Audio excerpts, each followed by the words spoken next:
mga kaibigan ko, mga Filipino, hindi naman respect ng Tagalog. Part 3. So, tapos na yung kilay natin na isa. Hindi Saan may nalagay? Hindi ko nga maalala kung saan ko linagay. Did you bring it with you? No. Do you have any other makeup bag? Ito lang naman. Wala dito? Wala. Tingnan mo nga to kung meron pa yan. So, yung mga friends mo, hindi na nagtatagalog? Hindi. They don't speak Tagalog. They can understand. My God. Tandaan mo yung Tagalog, te. Kasi, Pagka-finish mo yung makeup, but they can drop me off. yeah.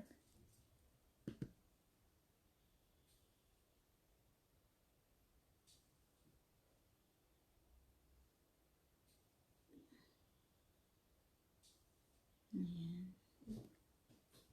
Wait lang. Saan ka lagay? Hawakan mo muna.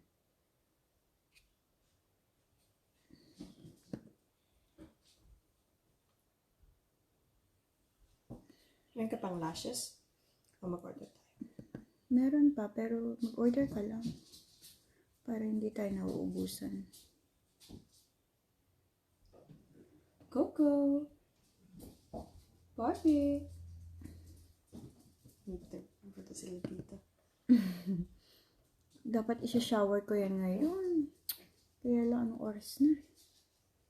It's about to be 10. Bukas may ano na sila. Start na ng class nila. Barbie, Mochi, and Coco. Wow. First day of class nila sa pet barn. My God. 11 o'clock, makakasama ka? Friday tomorrow? Yeah. Para makita nyo lang kung anong ginagawa. May idea kayo lahat. Yeah, I should be able to come. Lahat tayo I pupunta. have work, though, at night. 1 hour lang naman yung class nila. No, I'm just letting you know, like.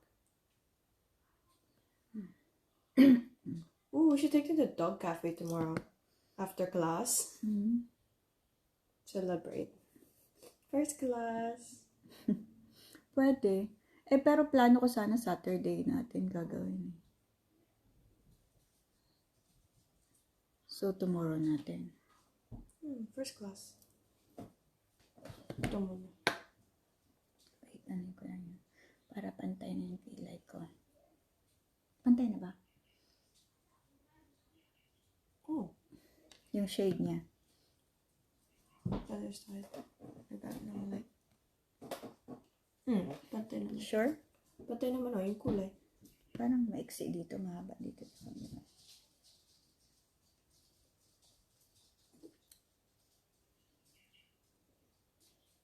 Yung shape niya, okay? Yeah, the shape is okay. Yan una. I don't know what side that is. Dito yan sa You don't need to blow on it. right. So, lashes. Nagdidikit na lang ako ng ano ngayon. Ng lashes kasi na-allergy ako sa glue. Na-allergy ako. Hindi ako pwede dun sa glue, yung permanent na pinapalagay ko before. Pinawal sa akin ng doctor. Remember, almost 2 weeks akong may red eye. Kung natatandaan mo siya. Tapos palaging ako, sakit ng ulo and teary eye. So, nung stop sa akin ng doctor, para ma-observe siya kung saan nanggagaling. Ayan, yun nga. Nabubugbog yung yung eyes ko. Tsaka, hindi ako sa glue.